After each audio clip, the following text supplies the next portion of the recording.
Hey everybody, today I am going to be reviewing Black Swan. This film came out in 2010 and it was directed by Darren Aronofsky. It's pretty well known out there that I have kind of a difficult relationship with Darren Aronofsky, much to the chagrin of my viewers. I've just never been a fan of his aesthetic choices, and I think that the seeds have always been there, and I think that he's certainly a talented person, but he lacks that sense of artistic awareness. And at least as far as it appears to me, it feels like he's unaware of that. Like he doesn't know that his films aren't quite as smart as he thinks that they are, though the ideas in them certainly have the potential to go the whole 9 yards. I struggled with his earlier work, especially like the viscera in Requiem for a Dream, that overall just ultimately amounts to very little for me. I don't gain much from it. And then I even look at his last film that he made, Mother, which is a film that is more rich in terms of themes and ideas, but it's not executed in a way that really suits my taste. But for whatever reason, there's just been a big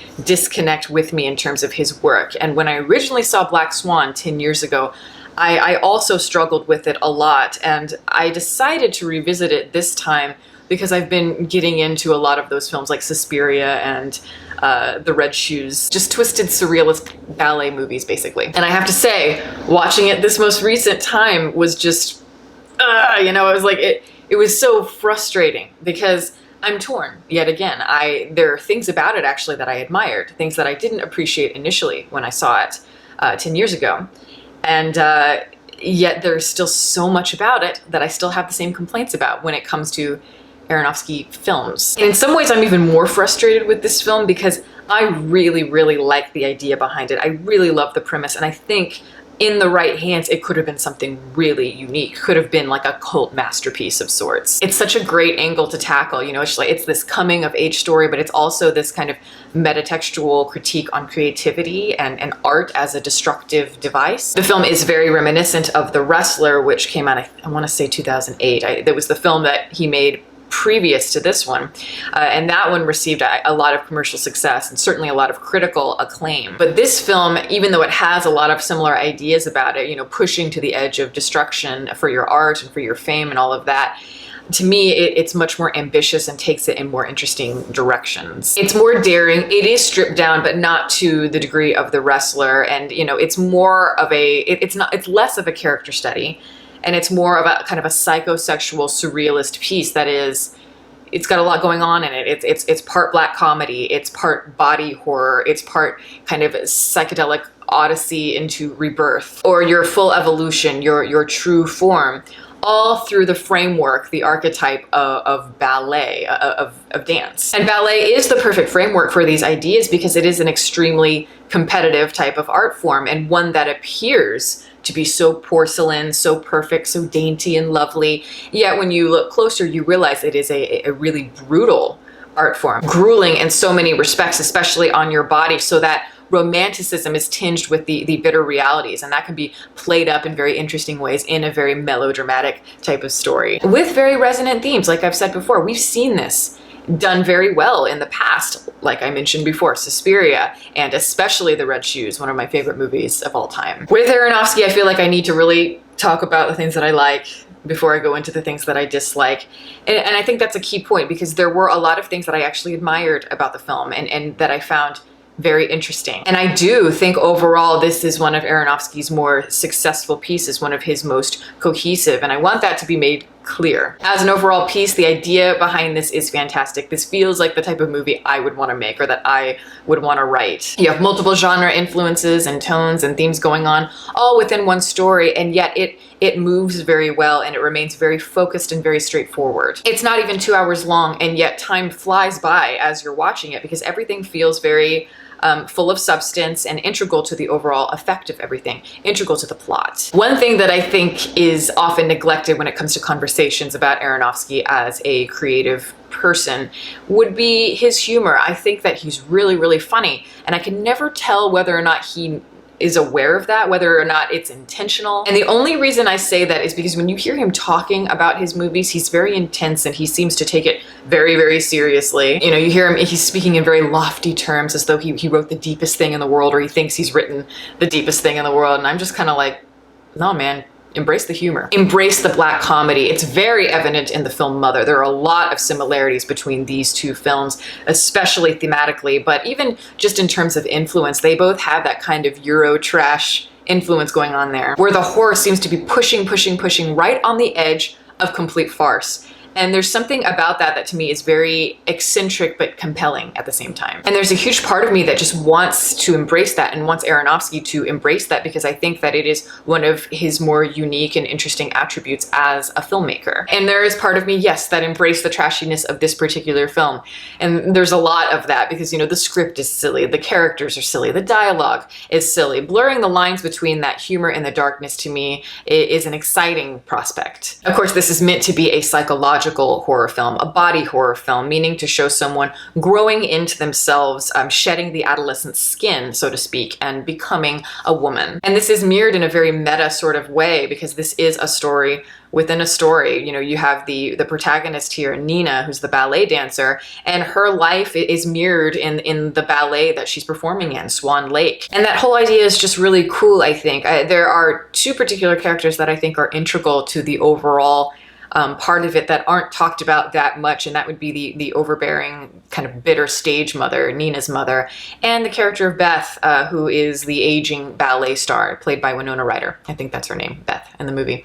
But yeah, I think they're very important characters because they both represent Nina in terms of what formed her and what formed her perfectionism, but also the sad realities of what could potentially happen to Nina as she grows older, as she ages. In a way, it's Nina facing her mortality, just getting older, pushing further into the next stage of that womanhood, that evolution. And there are a couple moments in the film, in the third act, where Beth appears, but then it becomes the mother. And I think all that stuff is really cool, very Freudian. And we see that Freudian metaphor really taken further with the character of Lily, played by Mila Kunis. She likely doesn't even really exist in truth, or at least not in the way that she's portrayed here. She is an aspect of Nina's personality, an aspect of who she is inside that is sort of split from her, that is she's exploring and learning to integrate within her identity as she's slowly forming, in a sort of a dreamlike sense. I also think the ending of the film is fantastic, really fantastic actually, as in I found myself transported. I was really moved by it, and I found myself getting lost in the viscera of the moment, especially the final couple minutes. And that's something that I can't say for many Aronofsky movies, at least not in a long, long time. Here we're seeing the end of the performance of Swan Lake on a literal level, but with all of the different themes of the film soaking through it, where she is shedding that adolescent skin, letting go and accepting death, and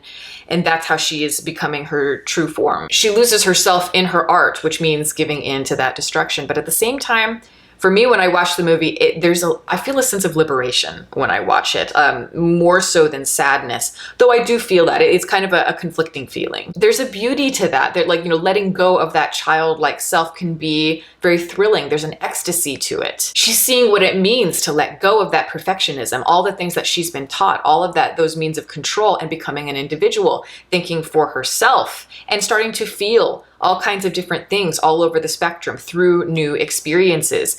She's getting into trouble, she's doing drugs, she's experiencing her first orgasm. Yet at the same time, there is a real tinge of pain and bitterness there to losing that innocence as well. And I think maybe, Aronofsky just internally, maybe his personal philosophies are evident here, and they're evident in a lot of his films, but in this particular film, it's the idea of, in order to grow and to truly evolve into your true form, into the person that you were meant to be or that you wanted to be, it means pushing through pain, and it means going through some shit. And that in a way is your ego death and then rebirth into a new form in some ways, giving into toxicity for a little bit in order to grow from it, hopefully. Here, we may never know, but the idea is fun to imagine where Nina might go from here. And you might be thinking, what do you mean Nina's future? She dies at the end of the movie, and I don't think you can take this film at a literal level, much of it at all, because it is very dreamlike. Even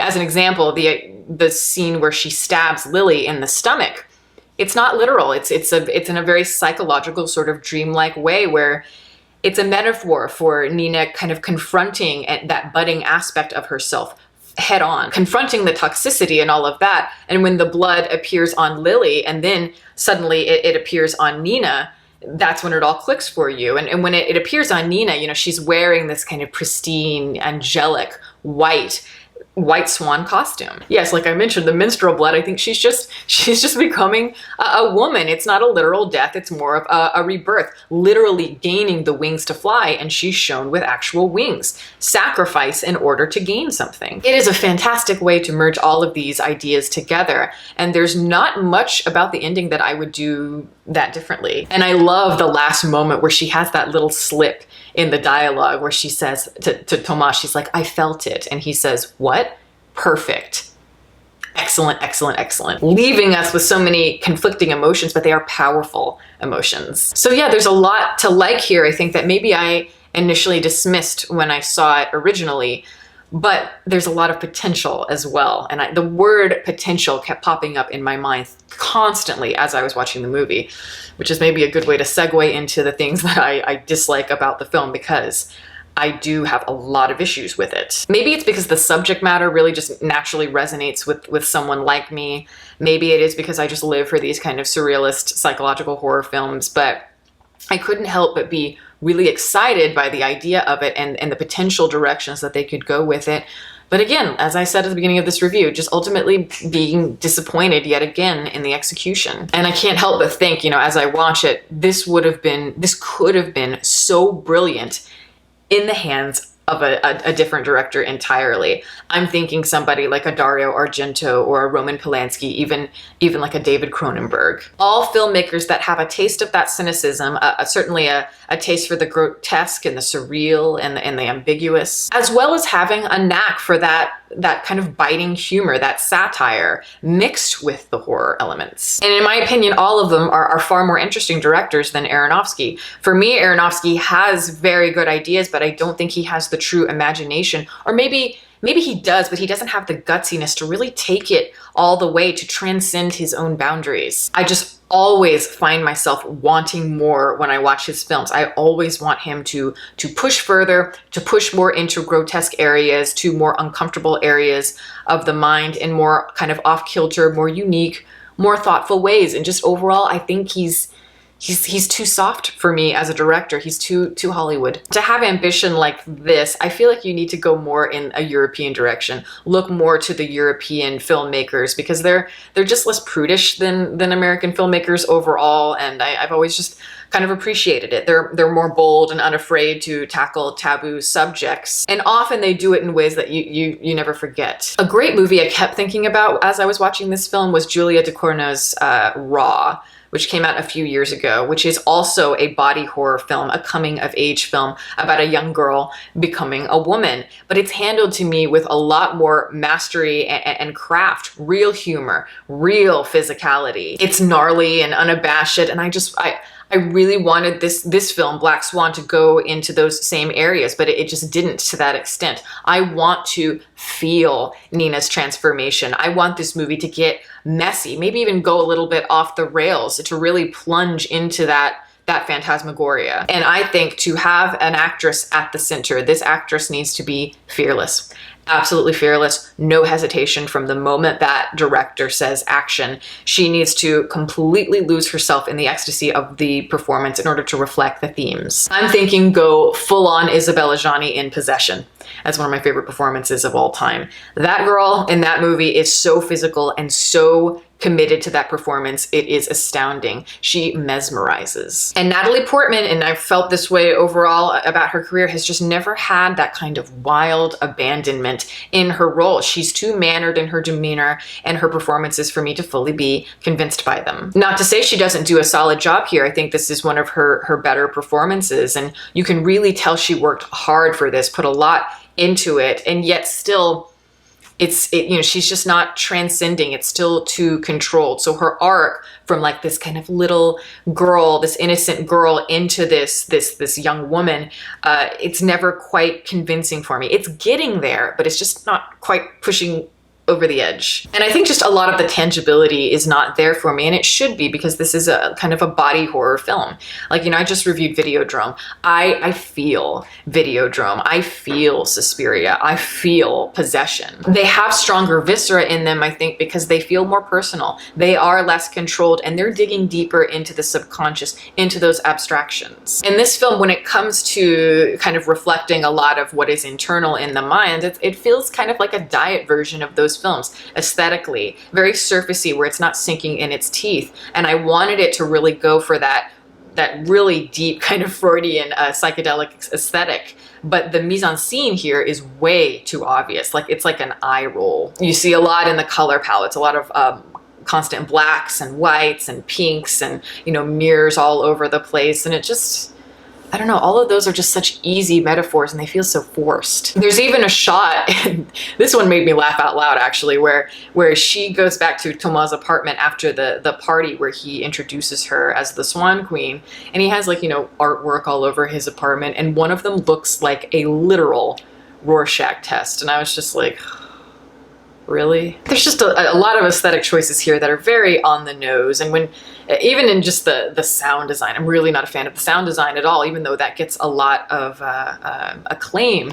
You know, when she like opens the lipstick and you hear the like the sensual breaths, and you hear the giggles on the sound, and then kind of it's kind of warped. These are very obvious creative decisions made by the production team here, and I just, yeah, I can't help it. I just want things to be shaken up a lot more to break through what is literal, what you might initially think of when it comes to being psychological, and go more for the unexpected and different. Because when you lose your mind, you'd be amazed at the places that your mind can go.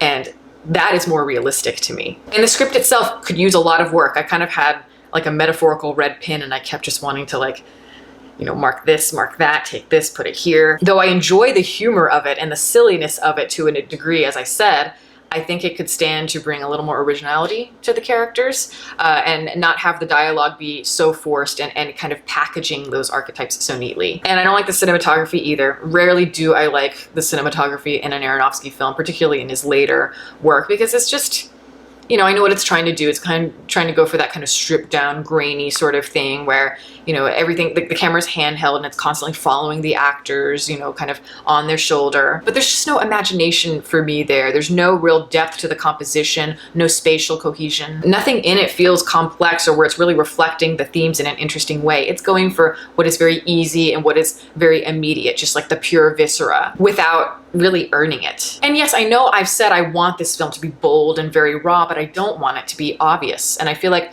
no matter what, it seems like I can't escape that vicious cycle when it comes to my experience watching an Aronofsky film. I'm always so intrigued and yet can't grasp it fully, so therefore it ultimately falls short. But as it stands, even though I have a lot of frustration with it, I was entertained to a degree, and it did whet my appetite. And I think there's enough here for me to recommend it if you haven't seen it. Not because I like it, not because I dislike it, more just because I find it intriguing, and though it leaves a lot to be desired, there are elements of it that I think should be experienced, and especially because of how it's all tied up in the conclusion. That was very good. And it's rare to have a satisfying conclusion in movies, so props to them. But yeah, I mean, if you like Darren Aronofsky, you're gonna love this. But I think if you're a fan of maybe The Red Shoes or Suspiria, something along those lines, this movie may not quite cut it for you, but it's still intriguing enough. So I would say watch this movie, but I say watch Suspiria or The Red Shoes way more. And that is my review. Thank you all for listening. All my social media information is below. You can watch more videos here, and you can subscribe if you want. Catch you next time.